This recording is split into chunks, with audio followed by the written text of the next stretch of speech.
Fala pessoal, tudo bem? Professor Felipe Carmelo por aqui e nós estamos iniciando mais um vídeo no canal. E no vídeo de hoje eu falarei sobre a expansão territorial no período do Brasil colônia. Tá? Então basicamente nessa aula eu vou abordar algumas das principais atividades que fizeram com que a colonização portuguesa caminhasse em direção ao interior do território que é o atual Brasil, que faz parte do atual Brasil.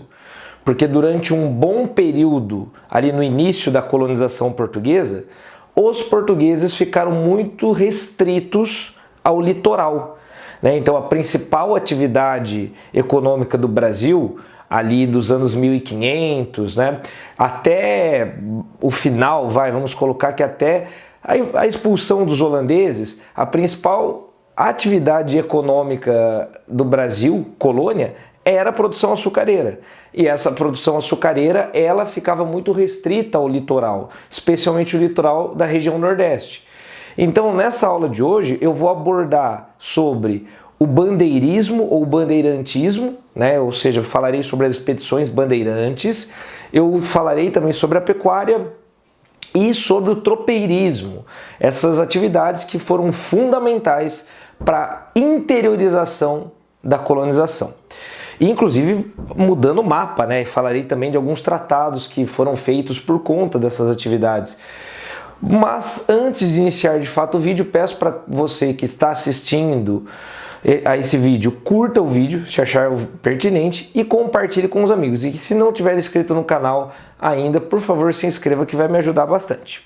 Vamos direto então, começarei falando sobre o bandeirismo, tá? Então a primeira coisa que vocês precisam entender é o seguinte: quando nós falamos em bandeirantes, nós estamos falando de pessoas daqui da região de São Paulo. Tá? Na época, a Capitania de São Vicente, que depois passou a ser chamada de Capitania de São Paulo, e que fazia parte, inclusive, a região de Minas Gerais fazia parte dela também até 1720, porque depois Minas Gerais se separa de São Paulo, né? Mas estamos falando da região de São Paulo. O bandeirismo foi uma atividade que se desenvolveu aqui, na província da Capitania de São Paulo, né? E vou explicar para vocês o que ela era. Primeiro ponto. A região de São Paulo era uma região pobre, e isso é muito difícil às vezes das pessoas entenderem. Porque quando a gente olha São Paulo hoje, o estado mais rico do país, a capital São Paulo, né, a maior cidade aqui da América do Sul e tudo mais, quando a gente analisa isso, às vezes fica difícil as pessoas entenderem que durante boa parte da história do Brasil, a região de São Paulo foi uma região pobre. Então, se nós pegarmos ali entre os anos 1500, 1600 até 1700, São Paulo não era uma região de destaque no território nacional.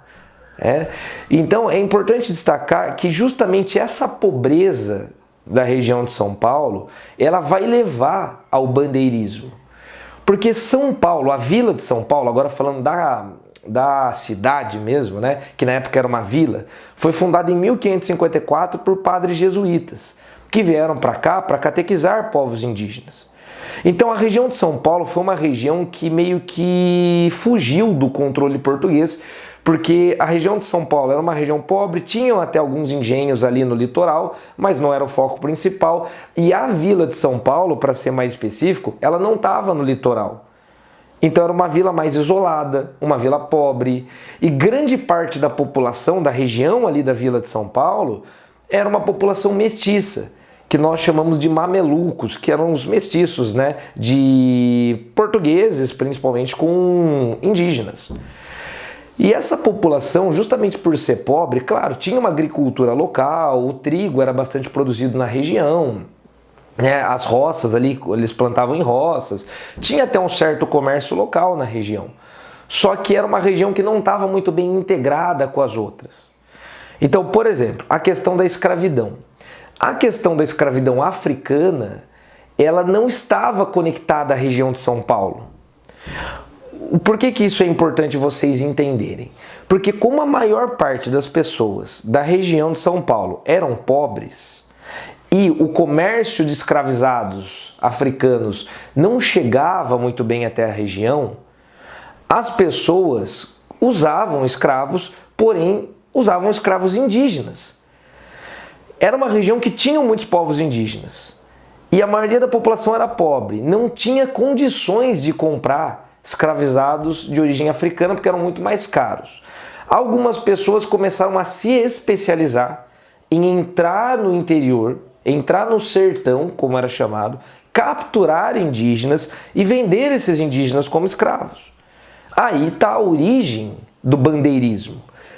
A primeira atividade e principal atividade dos bandeirantes era a captura de indígenas para vendê-los depois como escravos.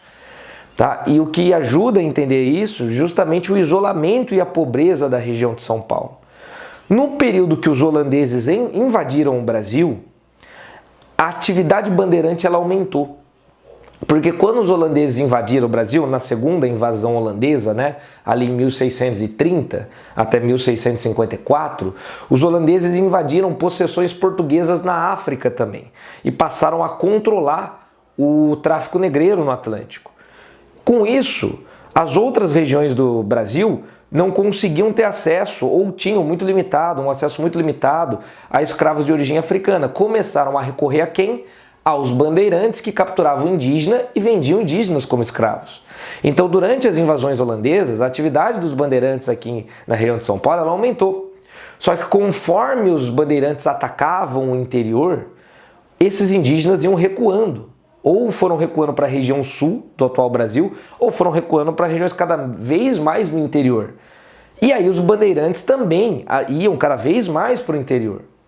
Agora, por que esse nome bandeirante? Né? Vem de bandeira mesmo, porque na tradição de alguns povos tupis, de alguns povos indígenas, quando você tinha um combate, uma expedição militar ou algo do tipo, era comum você erguer uma bandeira, né, para iniciar essa expedição. E aí pegou o nome. A gente não pode esquecer que a maioria dos bandeirantes eram mestiços ou indígenas. Tinham os bandeirantes brancos também, mas eles eram a minoria. A maioria eram ou mamelucos ou indígenas. Então é muito interessante a gente pensar justamente isso.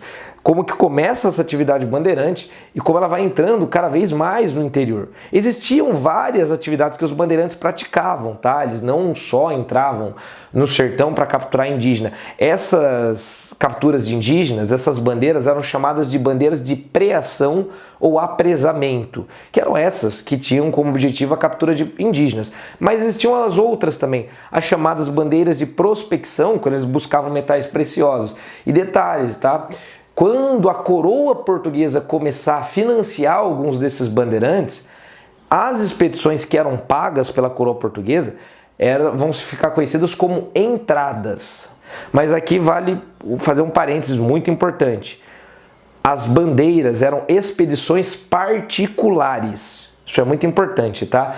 Inclusive, a coroa portuguesa não gostava dos bandeirantes, porque eles não seguiam regras.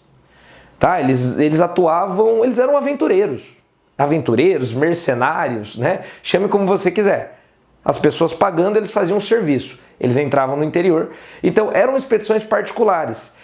É que vai ter um momento que a coroa portuguesa, desesperada por encontrar ouro no Brasil, vai começar a financiar alguns desses bandeirantes. Mas a maioria delas eram expedições particulares. Tá? Deixar isso muito bem claro. Existiam também as chamadas monções, que eram quando esses bandeirantes aproveitavam os cursos dos rios, como era o caso do rio Tietê, que corre em direção ao interior, né? Então eles navegavam, eles eram descendentes de indígenas, então eles construíam canoas, navegavam, né, usando esses rios. E também tinha chamado sertanismo de contrato, que era quando os bandeirantes eles eram contratados para ou destruir algum quilombo, como foi o caso do quilombo de Palmares, que foi destruído, né, por uma bandeira liderada por um paulista chamado Domingos Jorge Velho. Tá? Então, o sertanismo de contrato, ou quando eles eram contratados para capturar algum escravizado que havia fugido. Tá? Então, eles faziam todos esses tipos de atividades. O que nós temos que entender? Aquela criação do mito do bandeirante, da transformação dele como herói, até a mudança da sua imagem, é algo que foi feito posteriormente, lá no início do século XX, quando São Paulo começa a se destacar por conta do café, e aí cria-se aí uma versão da história do Brasil que exalta São Paulo, colocando os bandeirantes como os pioneiros, né, na interiorização da colonização e tudo mais. Só que aí transformou-se até a imagem do bandeirante como um homem bem vestido, com características europeias. Isso não condiz com a realidade. Os bandeirantes, como eu disse, eram mamelucos, eram mestiços, eles andavam descalços, tá? Então, isso tem mais a ver com a criação dessa imagem posteriormente. De qualquer maneira, os bandeirantes, né, aquela história, vilões, heróis, né, nenhum nem outro. Nós temos que nos apegar à história e temos que entender o contexto da época. Os bandeirantes eram aventureiros, sim, eles foram muito importantes no alargamento das fronteiras do Brasil, na interiorização, sim. Várias cidades no interior do Brasil foram fundadas pelos bandeirantes, né? Eles largaram as fronteiras, eles romperam com o Tratado de Tordesilhas, foram eles que encontraram ouro no interior do Brasil, região de Minas Gerais, Goiás, Mato Grosso. Eles foram muito importantes, mas também não podemos deixar de lado o fato que sim, eles escravizavam, eles eram extremamente violentos, né? Destruíam quilombos, como eu falei para vocês, faziam um serviço sujo quando eram contratados também. Tá? Então, entender esse contexto, infelizmente um contexto marcado por escravidão e violência, como era a realidade aqui do interior do território do Brasil. Tá? Então, essas eram as bandeiras. Agora eu vou falar também da pecuária, que foi uma atividade sempre muito importante na história do Brasil. Desde que o ciclo do açúcar se iniciou, a pecuária veio junto, né? A gente às vezes esquece isso. Mas não seria possível um ciclo do açúcar sem a criação de animais, sem a criação de gado, sem a pecuária. A pecuária ela nunca foi a principal atividade econômica do Brasil, mas ela sempre foi aquela atividade complementar, secundária, fundamental, que as outras sempre dependeram dela. Então você imagina o seguinte, quando começa o ciclo do açúcar no Brasil, as terras do litoral, como eu disse no início do vídeo, elas ficaram mais ali reservadas para os engenhos de açúcar. Então a pecuária ela foi mais para o interior. Essa criação de gado acontecia mais no interior. Inclusive era comum, né, senhores de engenho serem donos de gado também. Só que as fazendas de gado ficavam mais para o interior. Inclusive próximas a rios, né, para usar essa água para pecuária também. Então já no Nordeste açucareiro, a pecuária ela começa ali no Nordeste mesmo, só que mais para o interior. Ali na região do Vale do Rio São Francisco, foi uma região ali de criação de gado, tá? Ali no interior de onde hoje fica o Piauí também, no interior de onde fica o Ceará. E essa era uma das poucas atividades que predominava mão de obra livre, no caso. Tá? Mão de obra livre. Afinal, estamos falando de uma atividade que ficava mais para o interior, então não dava para permitir com que os escravizados criassem o gado, porque eles estariam muito distantes dos principais centros e ficaria muito fácil a fuga. Então ali predominava a mão de obra assalariada, livre. E uma outra região que se destacou muito e se destaca até hoje, né, na criação de gado, na pecuária, na história do Brasil, é a região do Sul, né, de onde hoje fica o Rio Grande do Sul principalmente. A gente sabe que é uma região ali com uns pampas, né, adequada para a criação de gado, mas aqui é interessante pensar que logo nesse período colonial, a criação de gado no Sul, ela está muito ligada primeiro aos jesuítas e ao fato dos bandeirantes atacarem essas missões jesuíticas, né? Porque o que acontecia?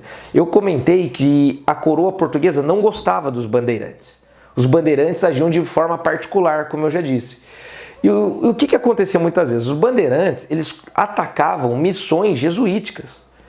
E isso era proibido. Existia uma lei, que era a Lei da Guerra Justa, que dizia o seguinte: o indígena catequizado não pode ser escravizado. Os bandeirantes não seguiam lei nenhuma. Então era comum os bandeirantes atacarem missões jesuíticas. E a região sul do atual Brasil era uma região que era cheia de missões jesuíticas, tanto espanholas quanto portuguesas.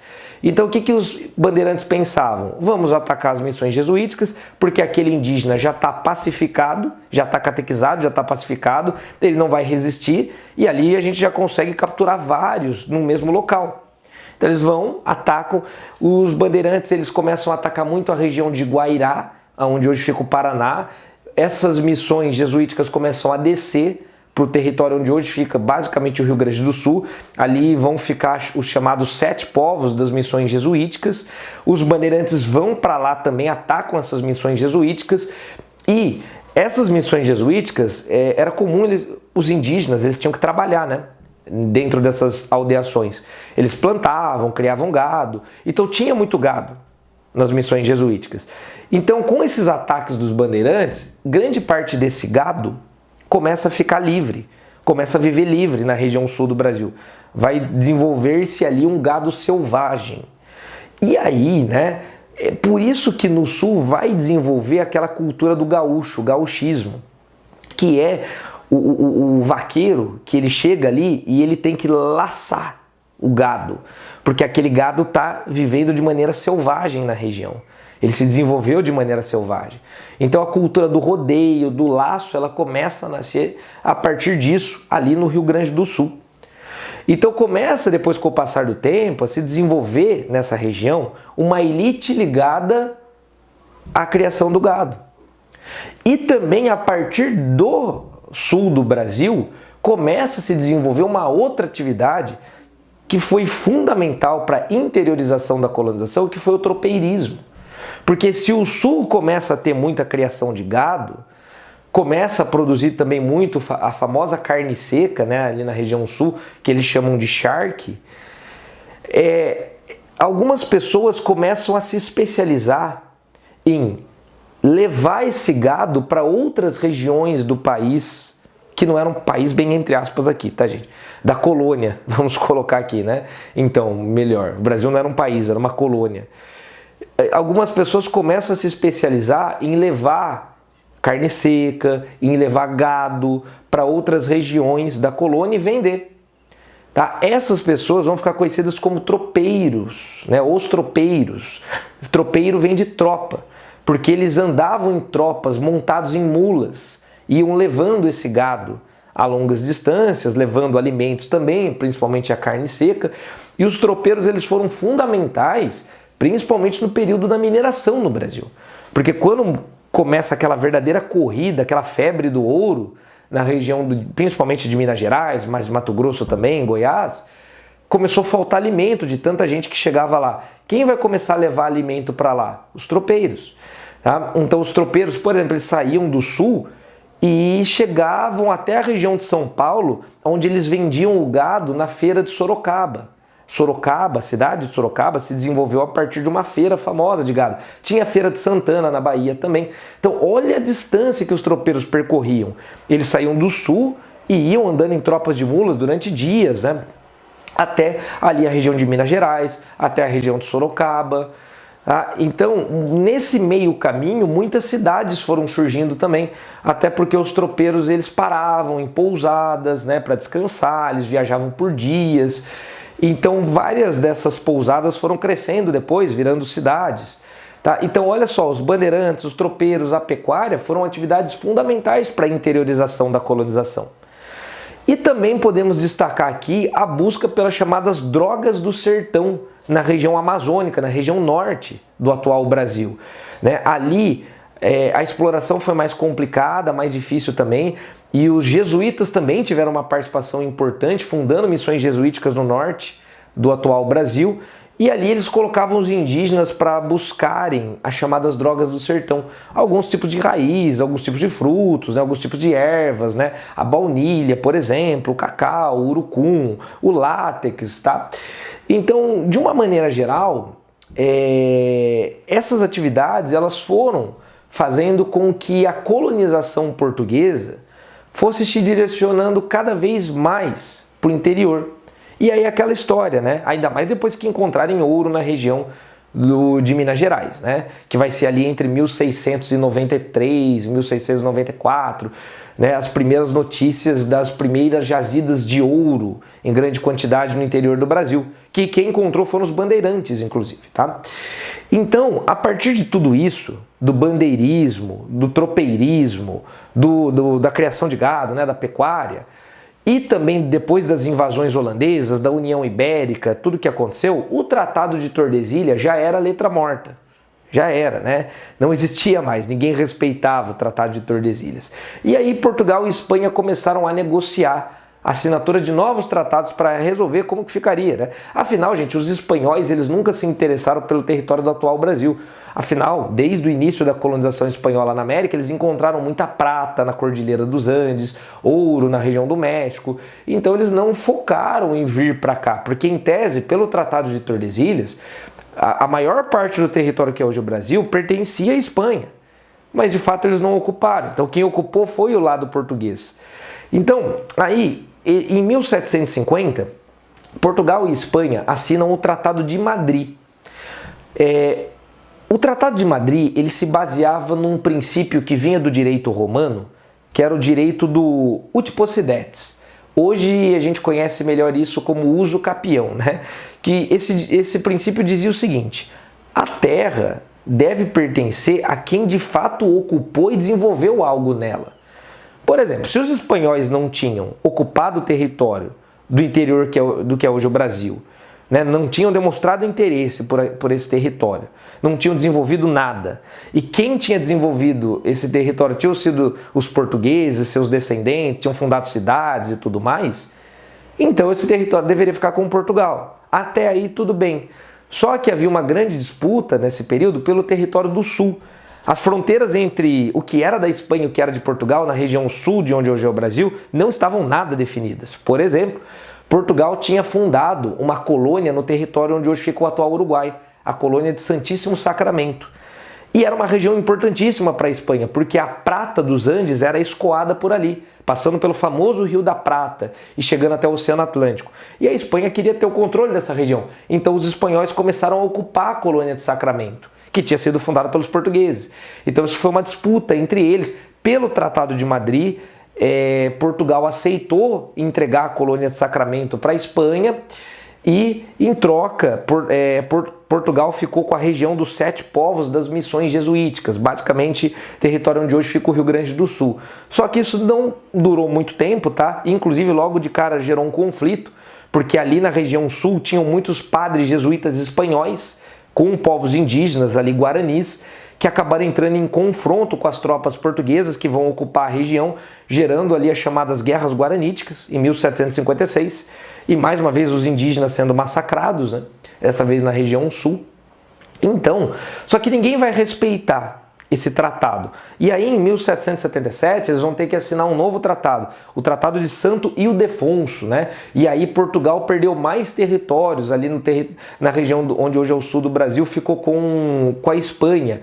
Portugal também não vai respeitar isso, não concordou, até que depois vão ter que assinar em 1801 um novo tratado, o Tratado de Badajoz. Esse sim vai retomar tudo que o Tratado de Madrid tinha feito. E aí vai se estabilizar essa região mais ao sul. Os 7 povos das missões ficam com Portugal e a colônia de Sacramento fica com a Espanha, tá? Então, gente, essas foram as atividades que no começo da colonização fizeram com que ela avançasse em direção ao interior, e os tratados que tiveram que ter sido assinados entre Espanha e Portugal. Eu espero que vocês tenham gostado do vídeo, um forte abraço e até a próxima.